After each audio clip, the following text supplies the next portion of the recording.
Bien, de acuerdo con las Sagradas Escrituras, la única autoridad de la Iglesia es Cristo. Es la autoridad suprema. Autoridad que le ha sido conferida desde el cielo y hasta la tierra, tal como podemos verlo en San Mateo capítulo 28, versículo 18, donde se nos dice lo siguiente, leamos. Y llegando Jesús, les habló diciendo, toda autoridad me es dada en el cielo y en la tierra. Además, nuestro Señor Jesucristo, quien es la máxima y suprema autoridad, la única, enseñó que dentro de la Iglesia Él era también el único maestro. Razón por la cual todos, por lo tanto, deberíamos depender tan solamente de sus enseñanzas dadas a través de las Sagradas Escrituras, como veremos. Veamos lo que nos dice San Mateo capítulo 23, versículo 8. San Mateo 23, 8. Pero vosotros no queráis ser llamados rabí, porque uno es vuestro maestro, el Cristo, y todos vosotros sois hermanos. En efecto, Cristo, de acuerdo a la presentación bíblica, es el único maestro. Maestro al cual únicamente lo aceptamos como tal, recibiendo tan solamente de él y en forma exclusiva toda su palabra, las cuales son todas las enseñanzas dadas a través de todas las Sagradas Escrituras, tal como podemos verlo en 1 de Pedro capítulo 1, versículo 10 y 11. Leamos por favor. 1 de Pedro capítulo 1, versículo 10 y 11. Versículo 10. De la cual salvación, recalco, los profetas que profetizaron, los profetas, aquellos que escribieron los libros que conocemos, los libros de las Escrituras, los profetas que profetizaron de la gracia que había de venir a vosotros, han inquirido y diligentemente han buscado, escudriñando, versículo 11, cuándo y en qué punto de tiempo significaba que el Espíritu de Cristo, nótese esto, el Espíritu de Cristo que estaba en ellos, el cual por medio de ellos preanunciaba las aflicciones que habían de venir a Cristo y las glorias después de ellas. Así que los profetas profetizaron porque el Espíritu de Cristo estaba en ellos. Eso significa que Cristo estuvo en Moisés. El Espíritu de Cristo se hallaba en Moisés, estaba también en David, estaba en Isaías, Jeremías, Ezequiel. El Espíritu de Cristo dice que estaba en ellos. Por lo tanto, si los profetas legaron lo que es las Sagradas Escrituras, sin duda alguna, toda la palabra de Dios son las enseñanzas de Cristo. Bien, además Cristo enseñó que ningún ser humano debería sobreponerse por encima de otro dentro de la iglesia. Ningún ser humano, por muy cargo y rango alto que tenga dentro de la iglesia, no tiene tal potestad. El único que está por encima de todos, de nosotros, es Jesucristo. Pero alguien me preguntaba y me decía, y hermano, ¿qué con respecto a lo que es los cargos de iglesia? La posición del trabajo de iglesia. Los cargos de iglesia han sido dados por Dios solamente para cuestión de orden, como lo vamos a ver en un estudio posterior. Por cuestión de orden. ¿Qué nos dice la Escritura en San Mateo 20, versículo 25, con respecto a lo que acabo de mencionar? Que ningún ser humano debería sobreponerse por encima de otro en la iglesia. Y que quien hiciese tal cosa sería considerado como siervo de los demás, pues el único que es la única autoridad suprema sobre todos es Cristo dentro de la iglesia. Veamos a Mateo 20, 25. Entonces, versículo 25, entonces Jesús llamándolos dijo, ¿sabéis que los que son gobernantes entre las naciones, se enseñorean sobre ellos? Y los que son grandes ejercen sobre ellos poder. Versículo 26. Pero entre vosotros no será así, sino que el que quisiere entre vosotros hacerse grande será vuestro siervo, y el que quisiere entre vosotros ser el primero será vuestro siervo. Por esta razón, aquel que es la única autoridad, la autoridad suprema, Cristo, dejó bien establecido este orden, diciendo lo siguiente, San Mateo 28, 20. Veamos, enseñándoles que guarden todas las cosas que os he mandado. Y aquí yo estoy con vosotros todos los días hasta el fin del mundo. En efecto, la única enseñanza para la iglesia, sin duda alguna, han de ser todas las cosas enseñadas por Cristo, mandadas por Cristo. Todas las cosas que Jesús mandó. Esto incluye todas las Sagradas Escrituras, tanto el Antiguo Testamento como el Nuevo Testamento. Bien, soy José Raz Cipriani, su anfitrión. Preparémonos para embarcarnos en un viaje sorprendente a través de las páginas de las Sagradas Escrituras para develar las inescrutables riquezas de la Palabra de Dios y descubrir lo que nos ha sido revelado por Dios y que ha sido dado para nosotros y para nuestros hijos para siempre. El último llamado divino y el Colegio Tres Ángeles les invita a participar en una gran serie de estudios proféticos para la preparación de la mente, cuerpo y alma, llamado así, la Escuela de Profecía.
El último llamado divino y el Colegio Tres Ángeles les invita a participar en una gran serie de estudios proféticos para la preparación de la mente, cuerpo y alma, llamado así, la Escuela de Profecía.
Como iglesia, a veces asumimos, por el hecho de ser líderes, de ser dirigentes de iglesia, y el poder contar con una posición dentro de ella, y hasta en forma caprichosa, el llevar adelante nuestras ideas preconcebidas y antepuestas al conocimiento de la palabra de Dios, haciéndole creer a la gente cosas que no están escritas en la Biblia.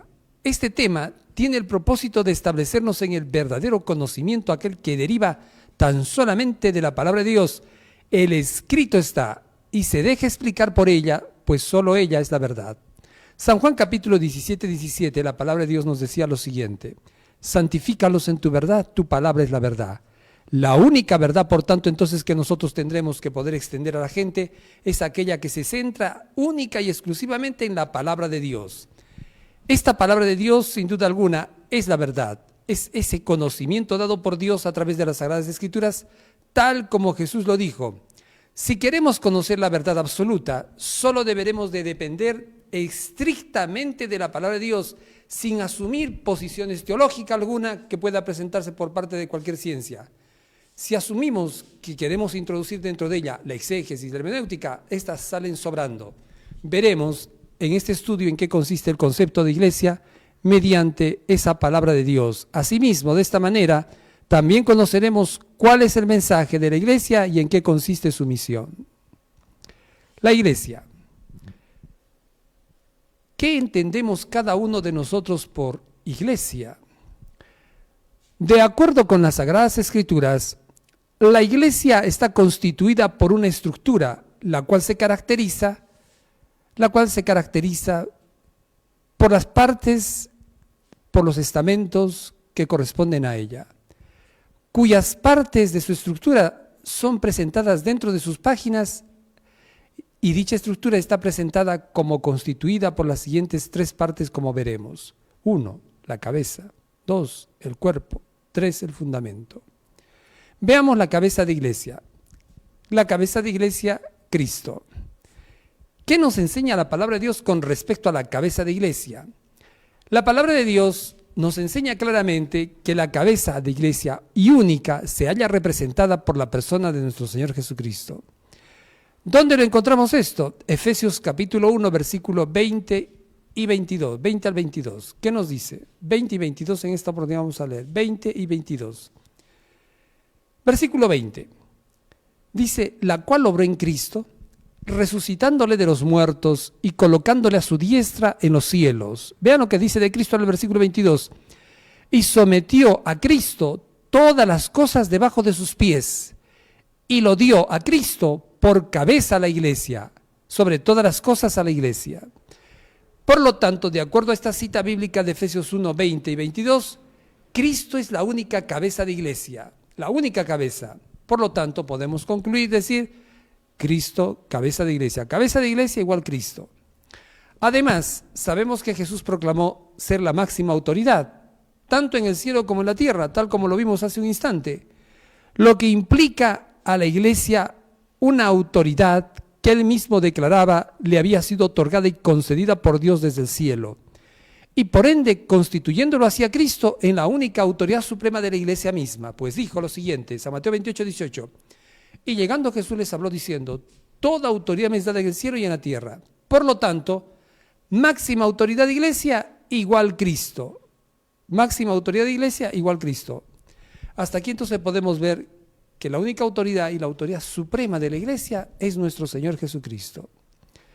Bueno, pues eso lo desglosamos de la presentación bíblica que está en ella, ¿no? Toda autoridad me ha sido dada desde el cielo y en la tierra. Veamos ahora quién es el cuerpo de Cristo. El cuerpo de Cristo, la iglesia. La enseñanza bíblica, en un sentido simbólico, nos presenta el cuerpo de Cristo como formado por la iglesia, por los miembros. Esta iglesia está constituida de la siguiente forma. Colosenses capítulo 1, versículo 24. ¿Qué nos dice la Escritura? Que ahora me gozo en lo que padezco por vosotros y cumplo en mi carne lo que falta de las aflicciones, y escuchen, de Cristo por su cuerpo, que es la iglesia. Cristo por su cuerpo, que es la iglesia. Por lo tanto, podemos concluir que cuerpo de Cristo igual iglesia. Concluimos sin temor al error, puesto que lo que presenta la Escritura es muy tajante y muy claro y muy prácticamente explícito. Es bien explícito, no hay duda en el asunto. Cristo por su cuerpo, que es la iglesia. No es una cuestión simbólica, es una cuestión muy directa. Cristo por su cuerpo, que es la iglesia. Por tanto, por eso decimos, concluimos, cuerpo de Cristo igual iglesia. Por otro lado, este cuerpo de Cristo, el cual es la iglesia, de acuerdo con la palabra de Dios, está formado por muchos miembros, tal como se puede apreciar en la siguiente cita. Romanos capítulo 12, versículo 4 y versículo 5. Veamos que el cuerpo que es la iglesia está conformada por muchos miembros. Leemos Romanos 12, 4. Porque de la manera que en un cuerpo tenemos muchos miembros, noten, en un cuerpo tenemos muchos miembros, empero todos los miembros no tienen la misma operación, así también muchos miembros son un cuerpo en Cristo, mas todos miembros los unos de los otros. Más todos miembros los unos de los otros, versículo 5. Así que muchos somos miembros y muchos miembros somos un cuerpo en Cristo. Ahora bien, sabiendo que el cuerpo de Cristo es la iglesia, tal como estamos viendo en las citas presentadas, el siguiente paso es poder saber cuál es el fundamento de la iglesia. Fundamento que nos permitirá saber de qué manera podremos formar parte de este cuerpo de Cristo que es la iglesia. Hemos visto, por lo tanto, dos cosas fundamentales. ¿Quién es la cabeza de iglesia? Cristo, sin duda alguna. ¿Quién es el cuerpo de Cristo? Es la iglesia. Y finalmente veamos cuál es el fundamento de la iglesia. ¿Sobre qué bases debe la iglesia buscar desenvolverse? ¿Sobre qué bases la iglesia debe buscar agarrar y formar su estructura? ¿Sobre qué bases debe presentarse dentro de la iglesia el mensaje que tiene que ser dado? Porque si vamos a ver si este fundamento que la Escritura presenta no es respetado, le pondremos a la iglesia mensajeros, le pondremos un mensaje, le pondremos cosas de nuestro propio estilo y no lo que Dios requiere. Pero si conocemos cuál es el fundamento, entonces podremos saber de qué manera la iglesia tendrá que desenvolverse. Veamos, las Sagradas Escrituras con respecto a lo que es el fundamento de iglesia es muy explícita y en definitiva muy clara en relación a tener que presentar este fundamento, puesto que como presenta la cita bíblica, lo que la Sagrada Escritura enseña es muy clarísimo. Veamos, 1 Corintios capítulo 3, versículo 11, ¿qué nos dice? 1 Corintios capítulo 3, versículo 11. Se nos dice, porque nadie puede poner otro fundamento único, por tanto es único, otro fundamento que el que está puesto, el cual es Jesucristo. Hago esta aclaración para que podamos comprender, porque nadie puede poner otro, puesto que es único, otro fundamento, porque el que ya existe es el único, el cual es Cristo.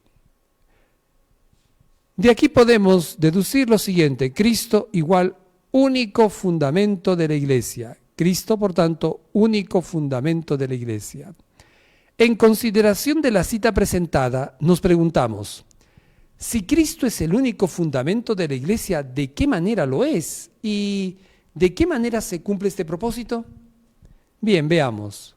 Primero, veamos que Jesucristo es el fundamento, dado por medio de la palabra de Dios. Repito, veamos que Jesucristo es el fundamento dado por medio de la palabra de Dios. ¿Cómo es esto? Vamos a ver. En conformidad con las Sagradas Escrituras, veremos que realmente Cristo es la palabra de Dios viviente, sin duda alguna. Consideremos lo que Cristo aseguró estando en esta tierra y leamos San Juan capítulo 14, versículo 6. ¿Qué nos dice? San Juan capítulo 14, versículo 6. Jesús le dice, yo soy el camino, la verdad y la vida, y nadie viene al Padre sino por mí. De aquí, ¿qué podemos deducir? Para poder ir llevando y atando cabos, tenemos que verdad igual Jesucristo, repito, Jesús dice, yo soy el camino, la verdad. La verdad, por tanto, es Jesucristo. Ahora, para poder cotejar, adicionalmente consideremos San Juan 17, 17. Hasta aquí vean, no perdamos esto. Verdad igual Jesucristo. Verdad igual Jesucristo. Consideremos San Juan 17, 17 ahora en esta oportunidad. Leámoslo. San Juan 17, 17. ¿Qué nos dice? Santifícalos en tu verdad. El texto anterior decía, Cristo, yo soy la verdad. Ahora, ¿qué encontramos? Que la Escritura nos dice lo siguiente, santifícalos en tu verdad. Tu palabra es la verdad. La palabra de Dios es la verdad. Así tenemos entonces lo siguiente con esta segunda cita, que la verdad igual palabra de Dios. Si cotejamos ambas citas, si comparamos, ambas citas que hemos cotejado, tendremos que la primera nos dice verdad igual Jesucristo y la segunda cita verdad igual palabra de Dios, ¿correcto? De donde podemos a su vez resumir o concluir con lo siguiente. Si verdad igual Jesucristo y verdad igual palabra de Dios, entonces Jesucristo igual palabra de Dios, ¿correcto? Es la palabra de Dios viviente. Por lo tanto, no aceptar a Cristo como el fundamento de la iglesia sería no aceptar la palabra de Dios como la base y el fundamento de la iglesia. De aquí podemos entonces concluir lo siguiente, que fundamento de iglesia igual la palabra de Dios.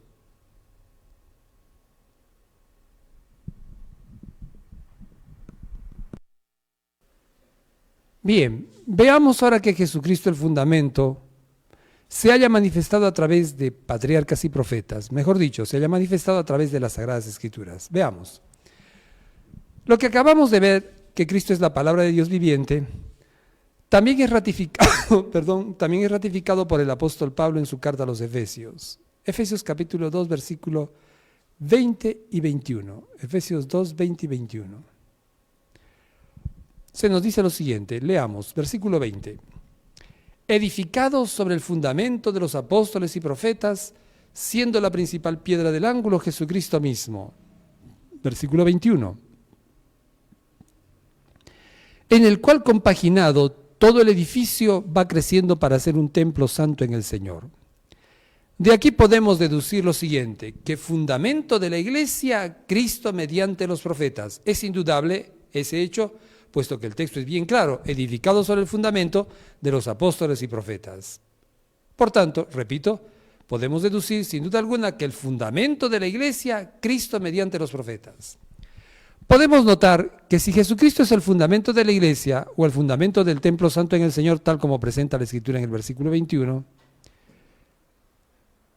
entonces podemos apreciar la cita presentada que Cristo lo es manifestándose a través de los apóstoles y profetas, constituyéndose así Jesucristo en la principal piedra del ángulo, sin dejar de considerar que los apóstoles y profetas también se manifestaron tan solo porque el Espíritu de Cristo estaba en ellos, a través de todas las Sagradas Escrituras, tal como puede verse en la siguiente cita, la misma que leímos hace un momento, primera de Pedro capítulo 1, versículos 10 y 11, que nos decía, de la cual salvación los profetas que profetizaron de la gracia que había de venir a vosotros, han inquirido y diligentemente han buscado, escudriñando cuándo y en qué punto de tiempo significaba que el Espíritu de Cristo que estaba en ellos.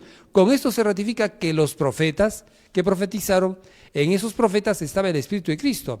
Por lo tanto, considerando lo presentado, donde podemos ver que Cristo es el fundamento de la Iglesia, a través de patriarcas y profetas, todo lo cual, como estamos viendo presentado a través de la palabra, indicaría que estaría refiriéndose solo y exclusivamente como el único fundamento de la Iglesia a las Sagradas Escrituras, ya que éstas representarían a Cristo.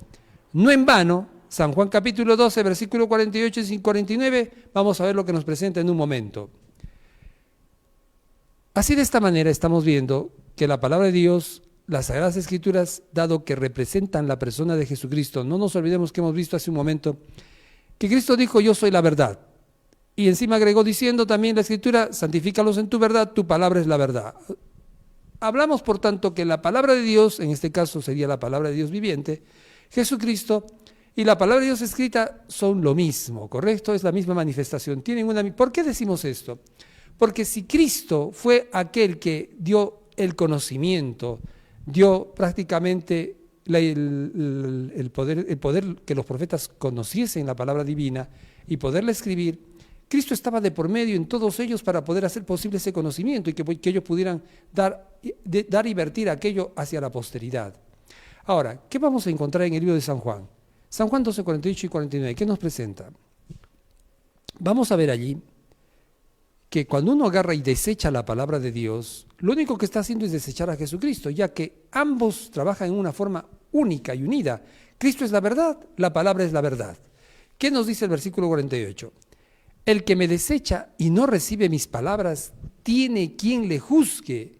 La palabra que he hablado, ella le juzgará en el día posterior. Noten entonces esto. El que me desecha y no recibe mis palabras. Recibir la palabra es recibir a Cristo, desechar la palabra es desechar a Cristo. Versículo 49, ¿por qué? Porque yo no he hablado, decía Cristo, de mí mismo, sino que el Padre que me envió, Él me dio mandamiento de lo que he de decir, me dio palabra de lo que he de decir y palabra de lo que he de hablar. De donde podemos concluir entonces que desechar a Jesucristo es desechar la palabra de Dios.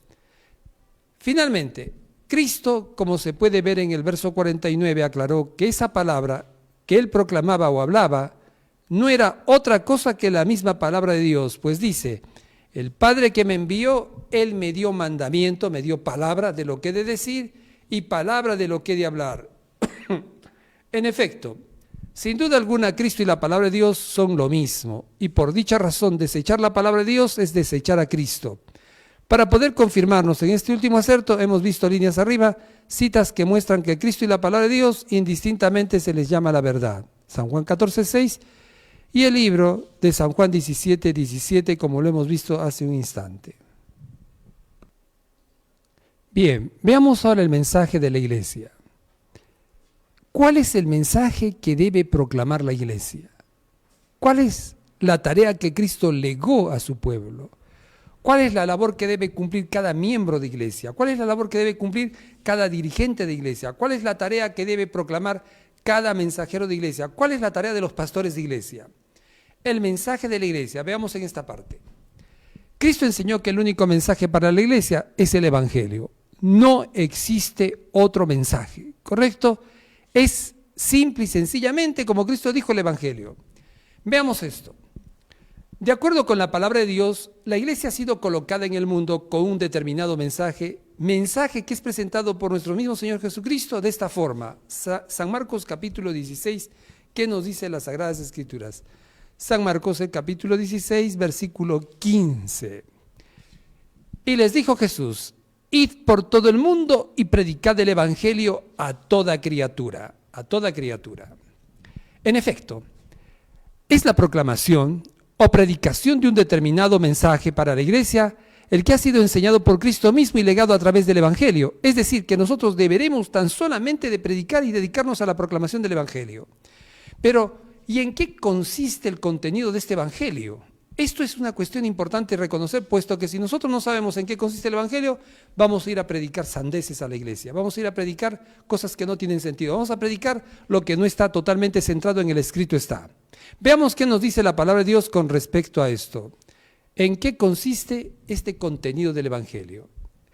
Vayamos al libro de San Marcos capítulo 1, versículo 14 y 15.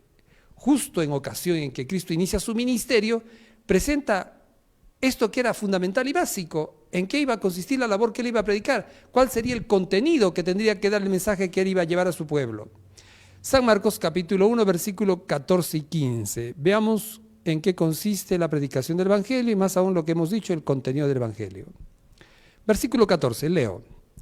Pero después que Juan fue encarcelado, Jesús vino a Galilea predicando el evangelio del reino de Dios. El evangelio del reino de Dios. El evangelio del reino de Dios.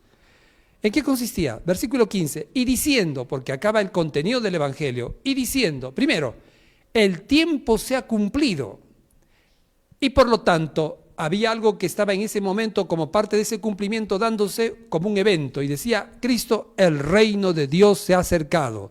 Así que vemos en esta primera parte, cuando dice el tiempo es cumplido, una cuestión profética, que vamos a un poquito ampliarla posteriormente. Segundo, la segunda parte del evangelio, arrepentíos y creed al evangelio. Vemos por la enseñanza de Cristo que el evangelio consiste, por tanto, en dos proclamaciones, a saber, en primer lugar, una proclamación profética, pues dice, el tiempo se ha cumplido. ¿De qué? Vamos a verlo en un instante. Sabemos que se refiere a lo explicado por Pablo cuando presenta en Gálatas 4:4 lo siguiente. Veamos, ¿qué se había cumplido? Gálatas 4:4. Mas venido el cumplimiento del tiempo, Dios envió a su Hijo, hecho de mujer, hecho súbdito a la ley de Dios. Por lo tanto, es el ingreso y el acceso de Cristo en este mundo que daba cumplimiento a la profecía bíblica para que pudiera decirse el tiempo se ha cumplido y el reino de Dios se ha acercado. El reino de Dios se ha acercado. Quizás un poquito de ampliación quisiera hacer en esta parte. Cristo, él en el libro de San Juan capítulo 18, versículo 36, dio también en una forma clara el conocimiento de que él representaba un reino. Veamos San Juan capítulo 18, versículo 36. Cristo decía, mi reino no es de este mundo. Noten esa relación que tiene con lo que Cristo decía, el reino de Dios se ha acercado. Mi reino no es de este mundo. Si de este mundo fuera mi reino, mis servidores pelearían para que yo no fuera entregado a los judíos. Ahora, por tanto, mi reino no es de aquí. Bien, así que cuando Cristo se está presentando ante el mundo, también está proclamando que la obra que él estaba realizando, y más aún cuando uno va hasta San Juan 18:36, va a poderlo entender con una cuestión mucho más clara. ¿Por qué razón? Porque Cristo proclamaba el acceso y el ingreso de un reino a esta tierra, del cual dice el reino de Dios se ha acercado.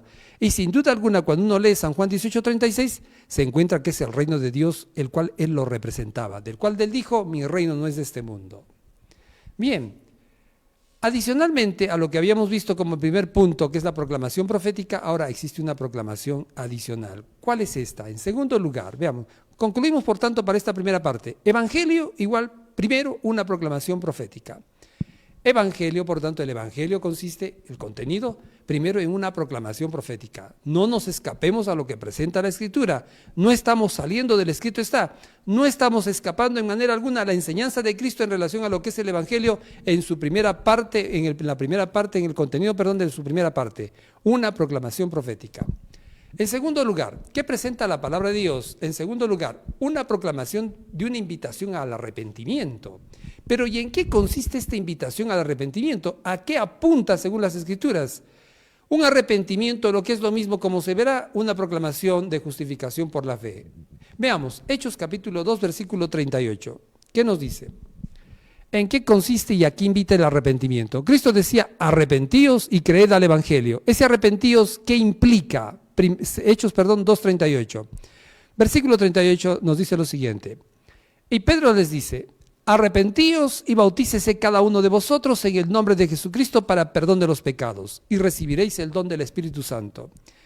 Bien, además, los que hemos estudiado y conocemos lo que es justificación por la fe, el tema de la justificación por la fe, sabemos que el perdón de pecados implica la justificación. Éxodo capítulo 34, versículos 6 y 7. Veamos lo que nos dice la palabra de Dios. Éxodo 34, 6 y 7. Repito, lo que la Escritura enseña para quienes hemos estudiado lo que es el mensaje de la justificación por la fe, es que el perdón de pecados es esa justificación.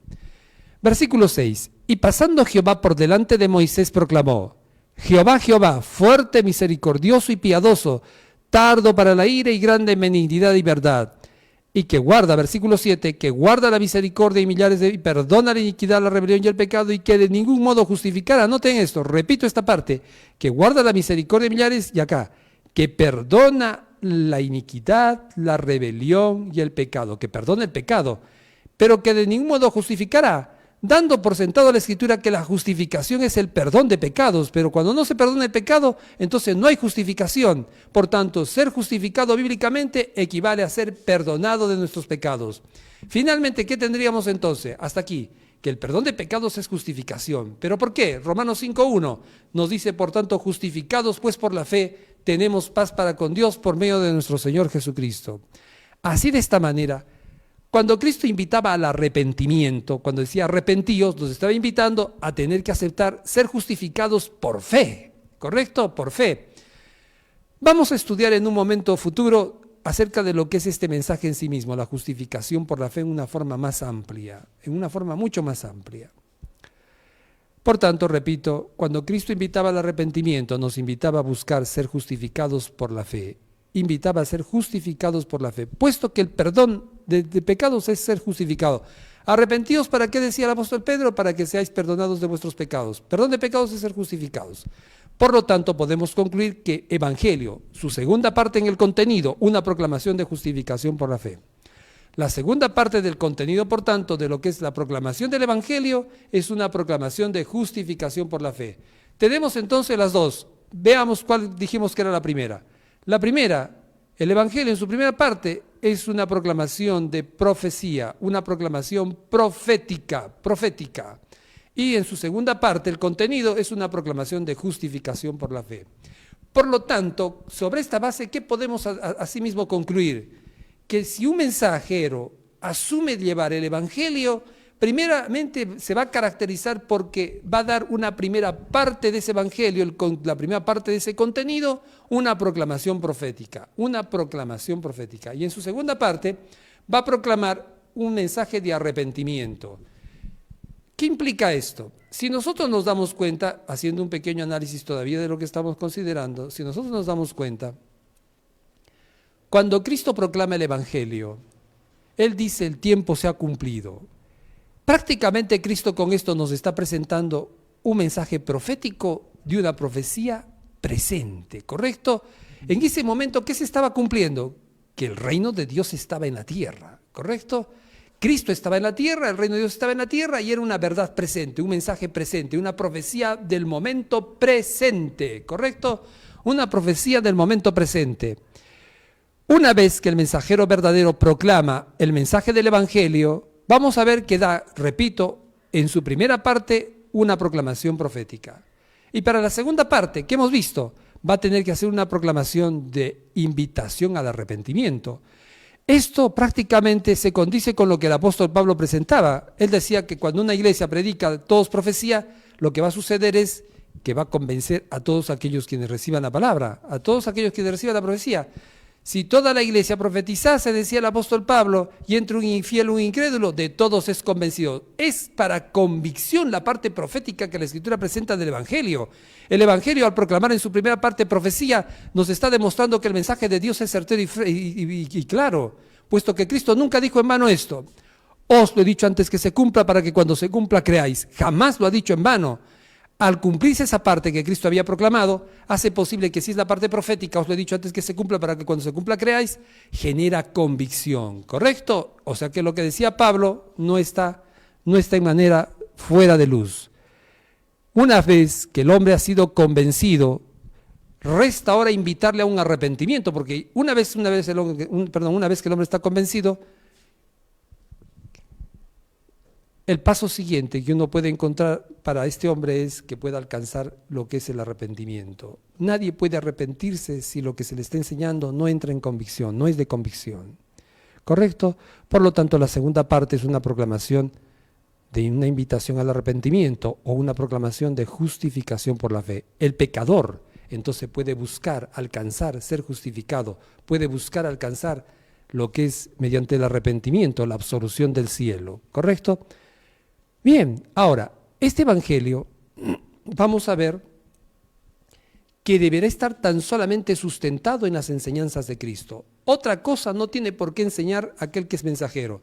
Si bien es cierto, el mensajero va a predicar primero una proclamación profética en base a las Escrituras y una proclamación de justificación en base a las Escrituras.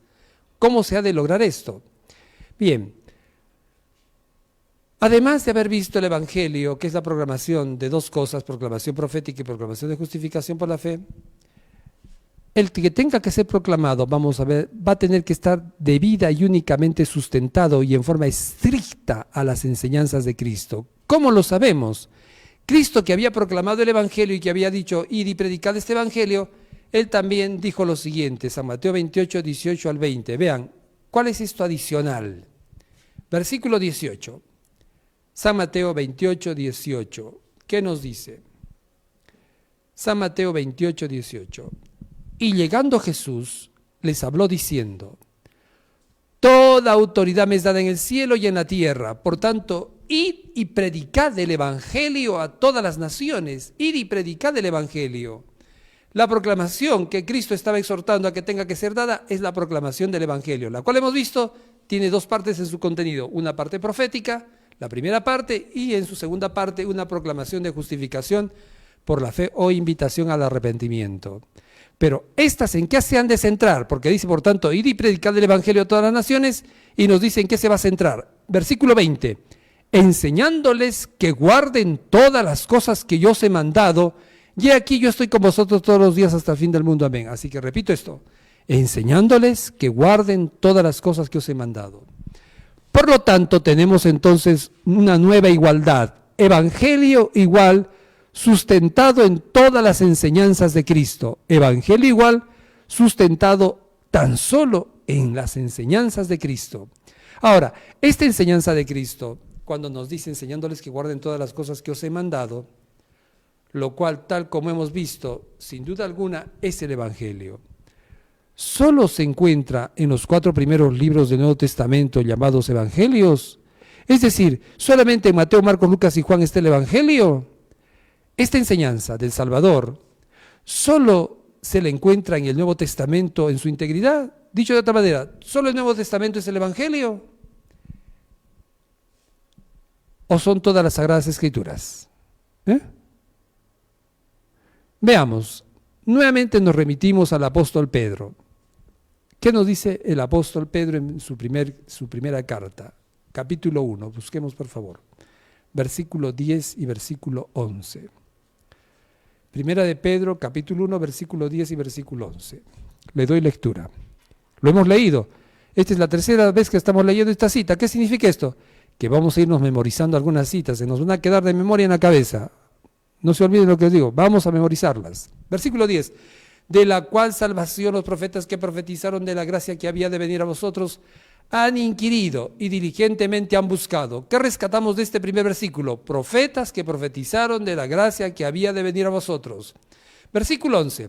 Escudriñando cuándo y en qué punto de tiempo significaba que el Espíritu de Cristo que estaba en ellos. Noten esto. Dice la Escritura, el Espíritu de Cristo que estaba en ellos. Y sabemos que las enseñanzas de Cristo, que fueron dadas, así como dice aquí a los patriarcas y profetas, fueron dadas no solamente para aquellos que estaban escribiendo el Nuevo Testamento, sino que dice que era el Espíritu de Cristo que estaba en todos los profetas que profetizaron de la gracia que había de venir a Cristo. Es decir, quienes profetizaron acerca de Cristo, en esos profetas dice era el Espíritu de Cristo que estaba en ellos. Así que el Espíritu de Cristo estuvo en los patriarcas y profetas del Antiguo Testamento, como también estuvo en los patriarcas y profetas del Nuevo Testamento.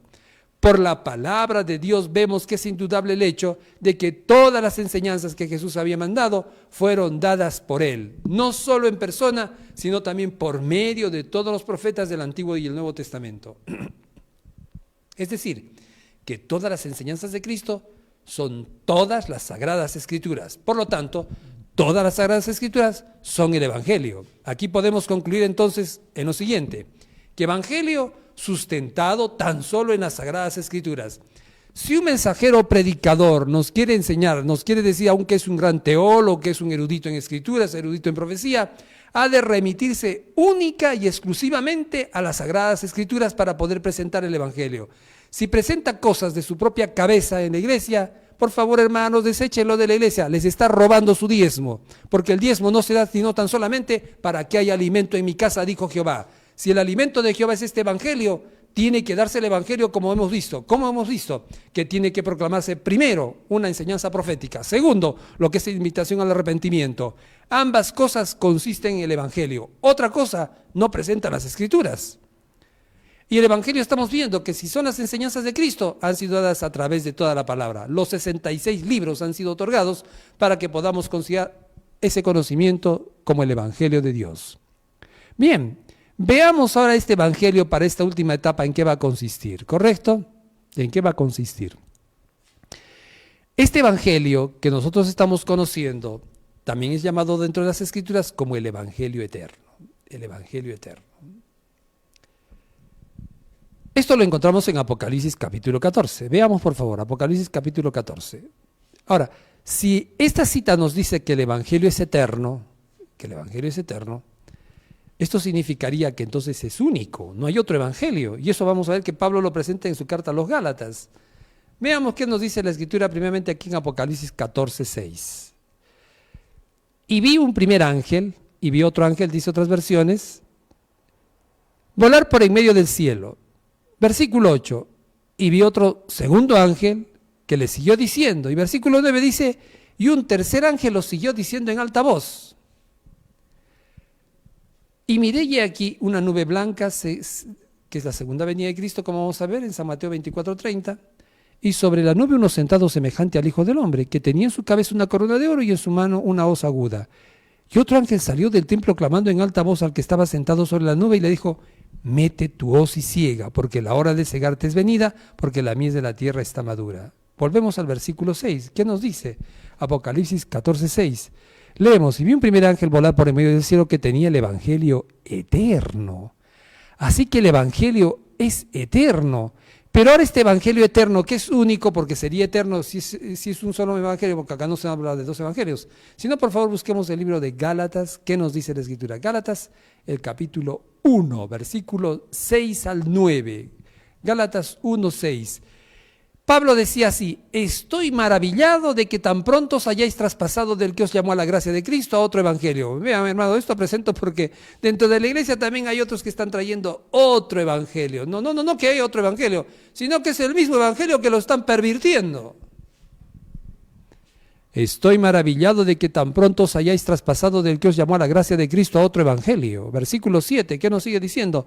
No que haya otro evangelio, sino que hay algunos que os inquietan y quieren pervertir el evangelio de Cristo. O sea que lo que estamos viendo como evangelios que hoy en día se proclaman, porque dicen que es el evangelio, debe tener algunas cositas de verdad. Si es la iglesia adventista, debe tener algunas cositas de verdad por parte de esos que dicen ser mensajeros del mensaje de Cristo, mensajeros del evangelio de Cristo.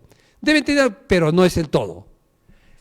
Están dándonos un evangelio pervertido, porque si nos dicen que ya no debe darse profecía, que da miedo a la gente, que eso solamente es enseñarle a la gente a creer en Dios por miedo, están pues equivocados, puesto que Cristo ha enseñado que la primera parte de la proclamación profética, es decir, el tiempo se ha cumplido. ¿El tiempo de qué? ¿Qué profecías nos están predicando?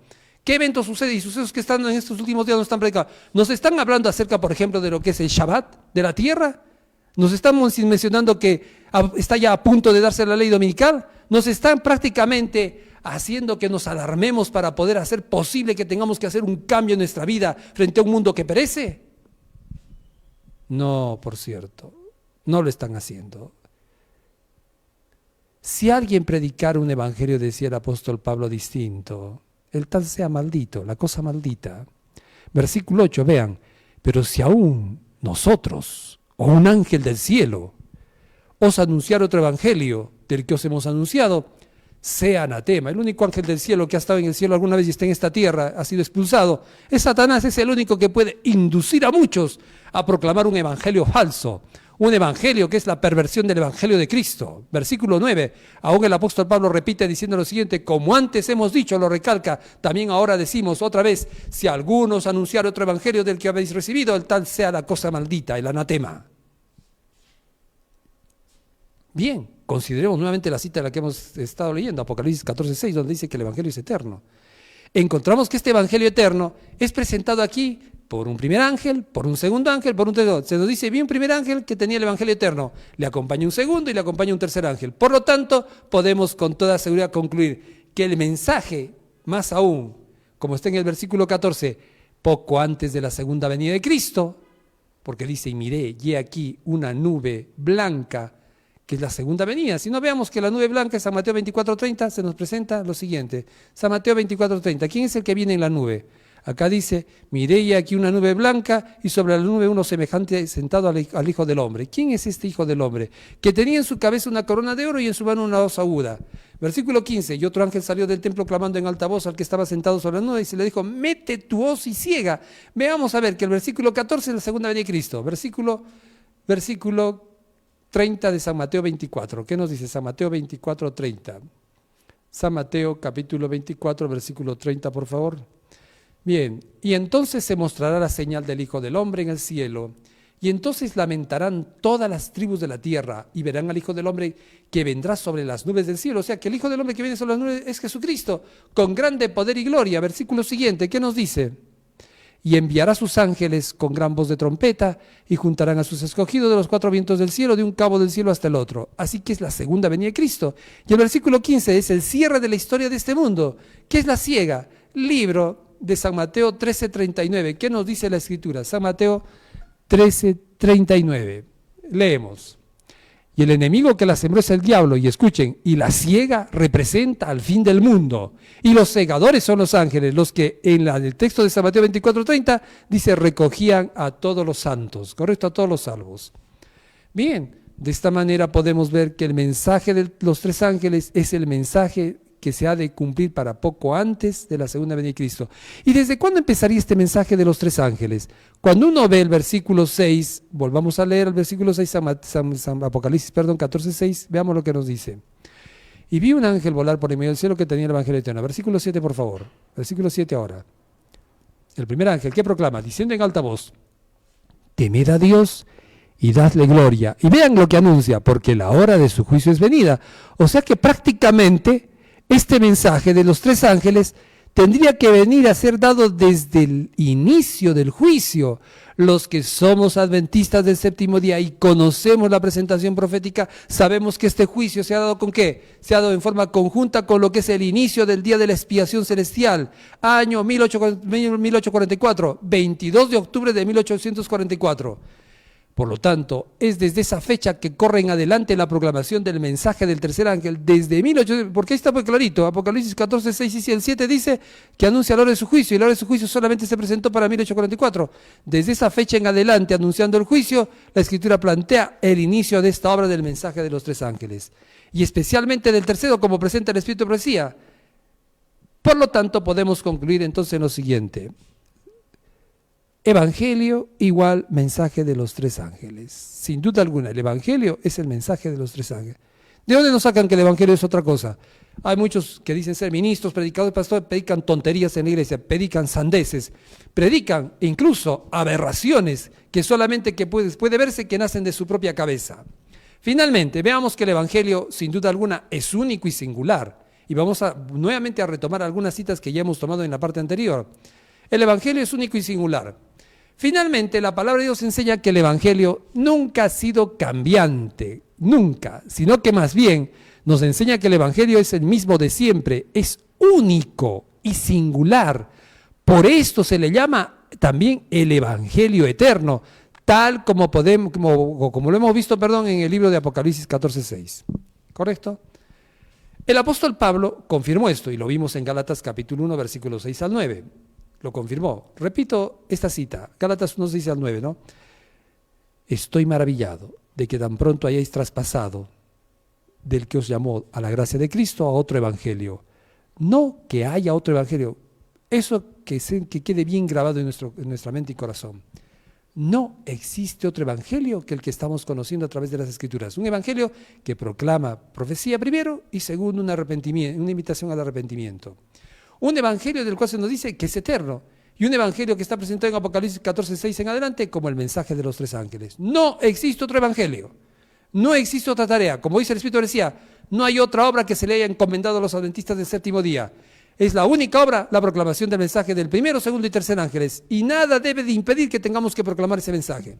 Si ya está impidiendo, sepan que los demonios son esos que están detrás de esa obra. Satanás está impidiendo por medio aún de los llamados pastores, ministros de iglesia, porque ya Dios no está actuando a través de ellos. Eso es casi seguro. Sabemos eso porque la Escritura en San Juan 3:34 dice, aquel que es enviado de Dios tan solamente predica la palabra de Dios. Cuando ya la palabra de Dios no se la enseña, cuando la palabra de Dios no se la muestra, cuando la palabra de Dios no se la da a conocer texto a texto, un pasaje aquí, un pasaje allá, un poquito aquí, un poquito allá, no es de Dios en ninguna manera. Y eso ya lo hemos estudiado en un tema que titula ¿cuál es la proclamación correcta del mensaje? Por lo tanto, concluimos que el único mensaje para la iglesia, el único mensaje, aquí cerramos esta parte, que el único mensaje para la iglesia que Dios le ha legado es la proclamación del Evangelio. Un único Evangelio eterno, Evangelio para el tiempo de final y para poco antes de la segunda venida de Cristo. Este Evangelio eterno, este mensaje que ha de ser proclamado para esta última hora, es el mensaje de los tres ángeles. Esto significa entonces que las llamadas iglesias cristianas que dicen proclamar el Evangelio de Cristo, un Evangelio que para nada deriva de las Escrituras, es simple y llanamente un Evangelio pervertido. Un Evangelio que ya no proclama la profecía, es un Evangelio pervertido. Es una obra totalmente diabólica y satánica, ¿correcto? Un Evangelio que también enseña acerca de la justificación por la fe, no con los lineamientos y lo que es la exaltación de la ley, es un evangelio pervertido, como lo veremos en un estudio posterior. Finalmente concluimos que el evangelio es un mensaje único y singular, ¿correcto? El evangelio es un mensaje único y singular.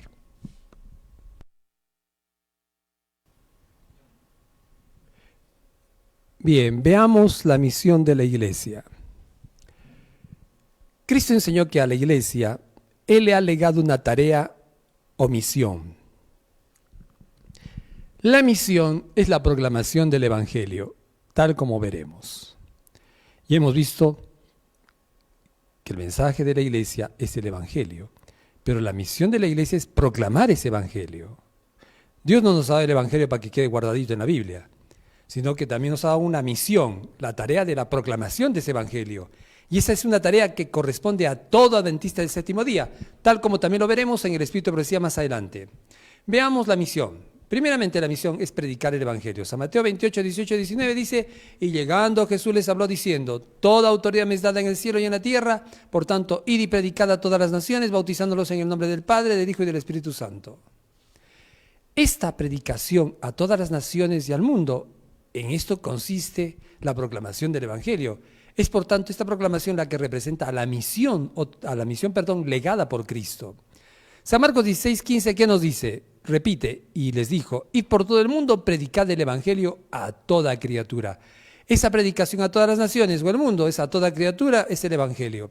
Finalmente podemos notar por la cita presentada que Cristo enseñó que la predicación o proclamación del Evangelio sería una misión global. ¿Por qué? Porque dice, id y predicad a todo el mundo. Por tanto, repito, la misión de la iglesia es proclamar el Evangelio en una forma global a toda la tierra, pues dijo que sería predicado este Evangelio por todo el mundo.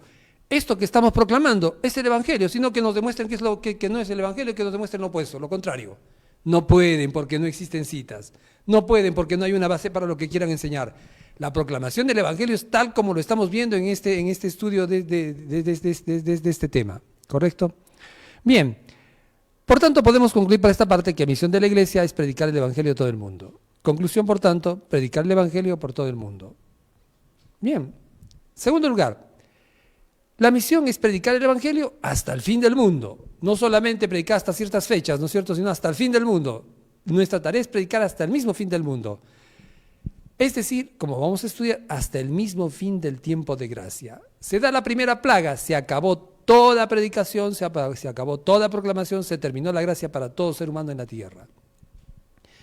Pero algo que muchos adventistas no saben es que para ellos se les va a acabar la gracia poco antes. Porque qué gracioso sería, qué fácil que nosotros digamos, cuando ya salga la ley dominical yo me arrepiento. No, no es así, así no funciona. Están en un craso error, se están equivocando, mis queridos hermanos. Están cometiendo un grave error contra sus propias almas y contra su propia salvación.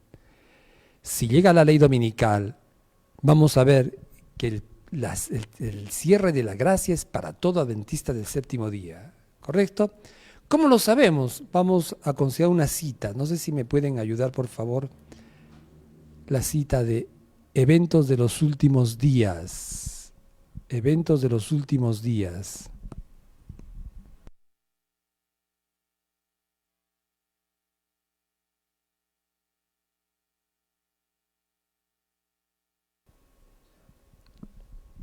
Bien, leamos la cita.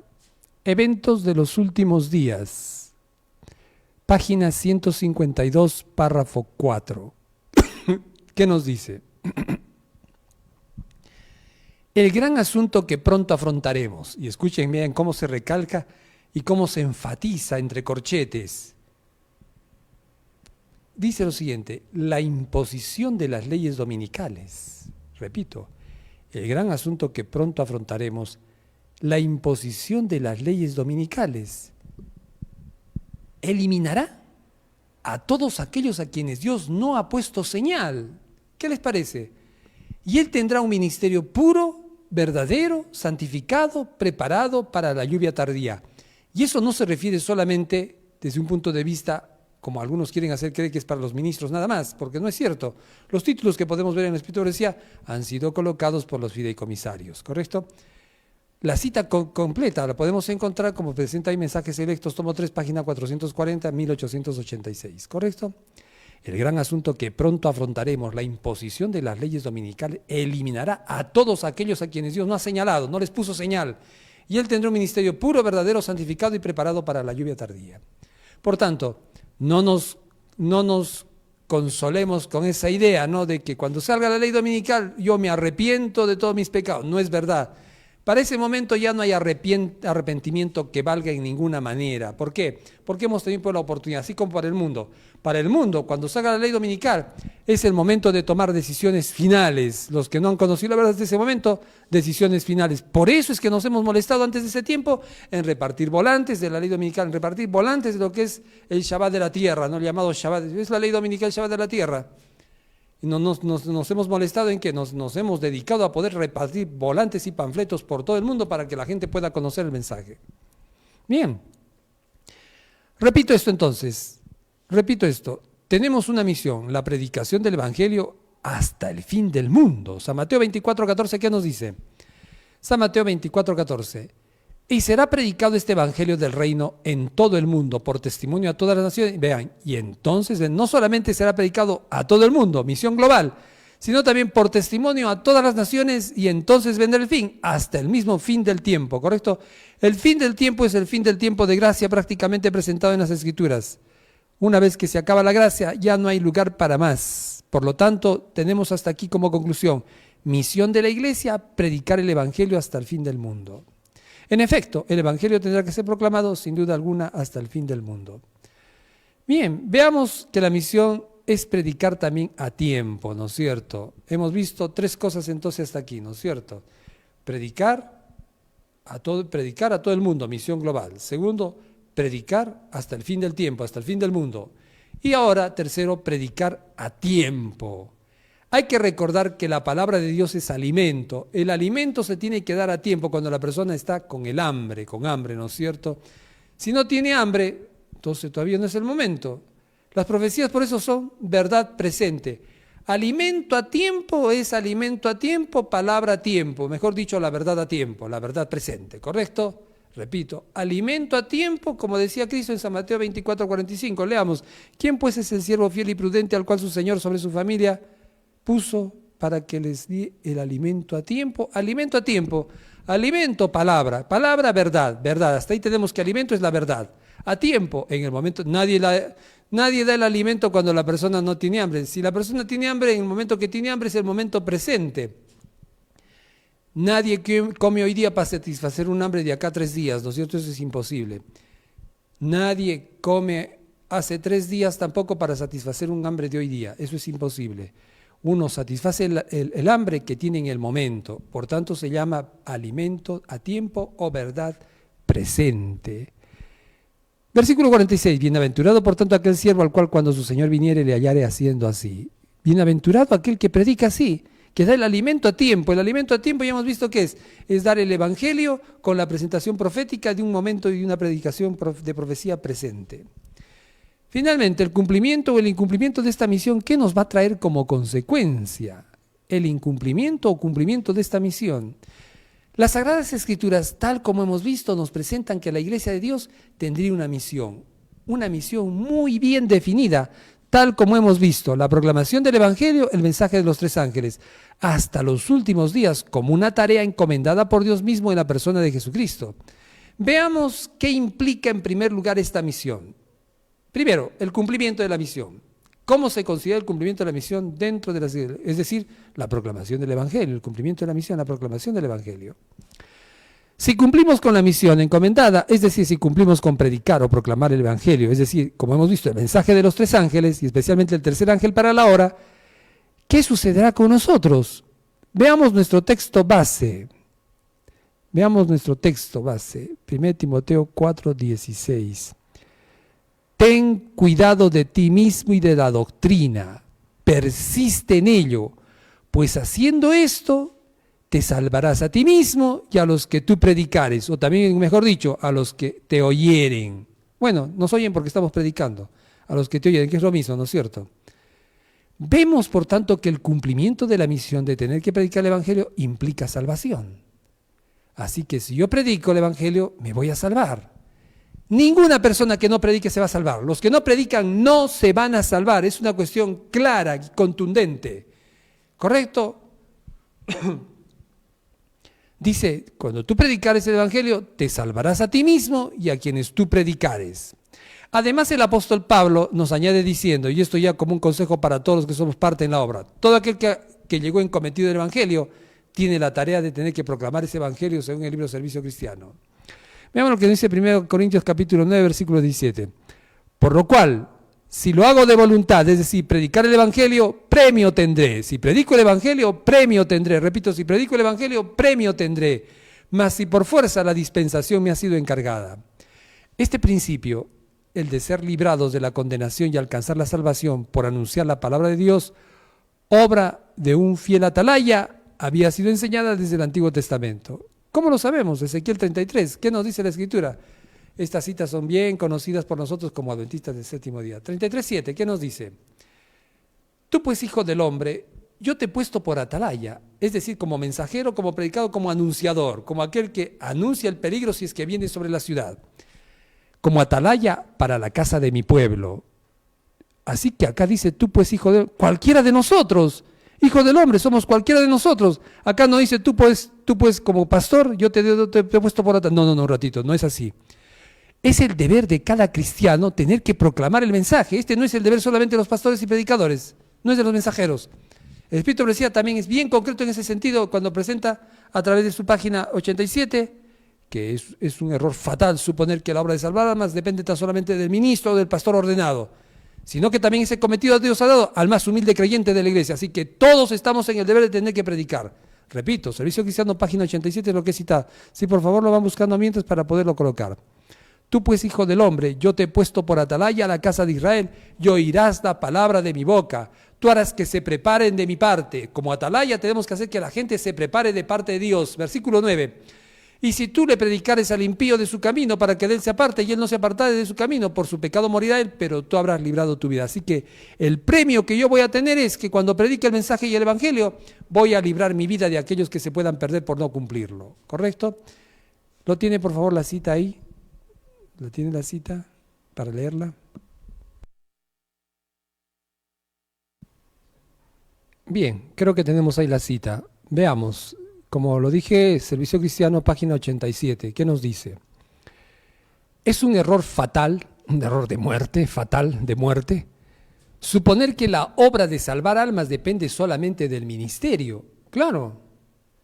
El humilde y consagrado creyente a quien el Señor de la Viña le ha dado preocupación por las almas debe ser también animado por los hombres a quienes Dios ha confiado mayores responsabilidades.